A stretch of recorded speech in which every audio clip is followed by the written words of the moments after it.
कैसे हैं आप सभी? आई होप अच्छे होंगे, राइट? चलिए, मैं योगिता प्रजापति यूट्यूब चैनल पर आप सभी को स्वागत करती हूँ और आज मैं आपके लिए लेके एक्सरसाइज 3.6 का क्वेश्चन नंबर फर्स्ट का सेकंड पार्ट। तो प्लीज ध्यान समझिएगा और साथ ही लाइक शेयर करना मत भूलिएगा। ओके बच्चों, आइए स्टार्ट करते हैं। देखिए इस क्वेश्चन में क्या कहा गया है, निम्न समीकरणों के युग्मों को रैखिक समीकरणों के युग्म में बदल करके हल ज्ञात कीजिए। तो देखो ये जो हमें समीकरण दिया गया है बच्चों, इसे हमें रैखिक समीकरण में पहले बदलना है और फिर हमारी इच्छा विलोपन विधि से सॉल्व करें, प्रतिस्थापन विधि से या फिर बीजगणित मेथड से। ठीक है, तो तीनों मेथड मैंने आपको समझाई है। फिलहाल तो हम इसे रैखिक समीकरण बनाते हैं। तो देखो सबसे पहले तो पट्टा सॉल्व करना पड़ेगा और साथ ही जो √x है और √y को हमें चेंज करना होगा। तो यहाँ पर हम क्या करेंगे बच्चों, √x और √y को मान लेते हैं। माना कि 1 में √x इक्वल टू s, इसके प्लेस पर s मान लेते हैं। देन 1 में √y, इसके प्लेस पर हम t मान लेते हैं। अब आप सोचोगे मैडम s और t कैसे माना है, तो देखिए ये भी थोड़ा सा आपको समझा देती हूँ। देखो बच्चों, हमें 2 में √x दे रखा और 3 में √y। तो 2 में √x को हम लिख सकते हैं 2 मल्टीप्लाई बाय 1 में √x, इस तरह से मैं लिख सकती हूँ इसे। ठीक वैसे ही मैंने क्या किया, 3 मल्टीप्लाई बाय 1 में √y, इसे भी मैंने इस अकॉर्डिंग चेंज कर लिया। फिर हुआ क्या, उससे हमारे पास क्या बचा, 1 √x के प्लेस पर तो मैंने लिख दिया s, राइट?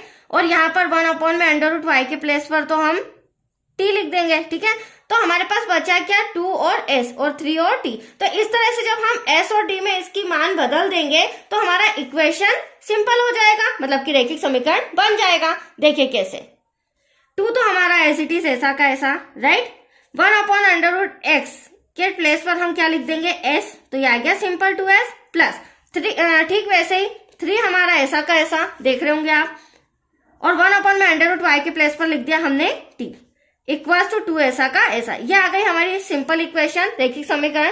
अब हमें दूसरा इक्वेशन भी सॉल्व करना है, तो वो भी इसी अकॉर्डिंग होगा जिस तरह मैंने फर्स्ट बताया था। तो मैं डायरेक्टली लिख सकती हूँ, बचा हमारे पास 4 और 1 में √x के प्लेस पर आ गया s, माइनस का साइन 9 ऐसा का ऐसा, 1 में √y के प्लेस पर आ गया t इक्वल टू में हमें दे रखा है माइनस का 1। ये रहा हमारा समीकरण नंबर 2। यहाँ तक कोई डाउट आपको? अब देखिए यहाँ पर ध्यान से समझिएगा बच्चों, इसे हम विलोपन विधि से सॉल्व करते हैं। तो विलोपन विधि का रूल क्या होता है, इक्वेशन फर्स्ट और सेकंड तो इजीली आ गई हमारे पास। उसका रूल होता है कि या तो s के गुणांक सेम होना चाहिए या फिर t के गुणांक सेम होना चाहिए। तो ना तो यहाँ पर s के गुणांक सेम है ना ही t के। तो हम अगर s के गुणांक चेंज करना चाहते हैं या समान लाना चाहते हैं तो हमें 4 का मल्टीप्लाई समीकरण 1 में करना होगा और 2 का मल्टीप्लाई समीकरण 2 में। यदि आप t का गुणांक चेंज करना चाहते हो तो 9 का समीकरण 1 में और 3 का समीकरण 2 में, मतलब क्रॉस मल्टीप्लीकेशन होता है। ठीक है, इससे क्या होगा, हमारा s का गुणांक इक्वल आ जाएगा। That's clear. अब देखिए 4 का 2 में करेंगे तो 4 2 जा 8, s ऐसा का ऐसा प्लस 4 3 जा 12 हो जाएगा, t ऐसा का ऐसा 4 2 जा 8, 2 का 4 में करेंगे क्योंकि हमें पूरे इक्वेशन में करना है, तो यहाँ पर भी 2 4 जा 8 हो जाएगा। अब आप देख सकते हैं s के गुणांक हमारे सेम आ गए 8 8, माइनस 2 9 जा 18 हो जाएगा, t ऐसा का ऐसा, और यहाँ पर आ जाएगा 2 1 जा 2, बट माइनस का माइनस लगाना मत भूलिएगा, राइट? अब सेकेंड रूल क्या होता है विलोपन विधि का, अब हमने यहाँ पर s तो सेम लेके आया। ठीक है, दूसरी इंपॉर्टेंट रूल क्या होता है बच्चों, चिन्ह बदलना। आप देख सकते हैं ये 8sb प्लस का, ये 8sb प्लस का है, तो यहाँ पर हमें चिन्ह बदलना होगा और उसके लिए छोटा सा इंस्ट्रक्शन लिखना होगा चिन्ह बदलने पर। तो क्या हो जाएगा चिन्ह बदलने पर, प्लस का माइनस, माइनस का प्लस और माइनस का प्लस। अब इससे होगा क्या, देखो ये प्लस का 8s और ये माइनस का 8s कैंसल हो जाएगा, राइट? अब यहाँ पर 12b प्लस का और 18b प्लस का, इन दोनों को प्लस करेंगे तो 30 हो जाएगा, क्योंकि हमने न्यू साइन प्लस लिया है तो ये 30t हो जाएगा। यहाँ पर भी ये 8 प्लस का और ये 2 भी क्या है प्लस का, तो 8 और 2 क्या हो जाएगा 10 हो जाएगा।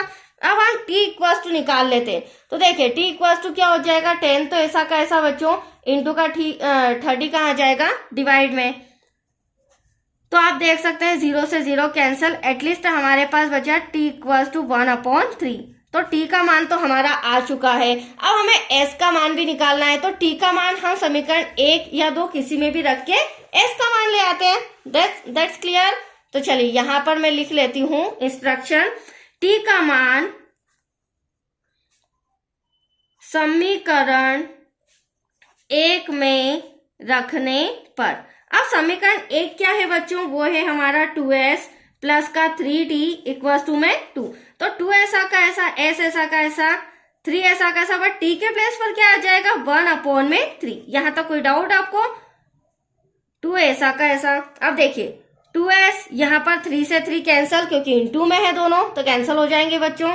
बचा प्लस का 1 इक्वल्स टू में 2। अगली स्टेप में क्या होगा, प्लस का 1 उधर जाके क्या हो जाएगा माइनस का, क्योंकि एटलीस्ट हमें क्या लाना है, s लाना है। क्या निकालना है, s का मान। तो यहाँ पर 2s, यहाँ पर 2 में से 1 गया, बचा 1।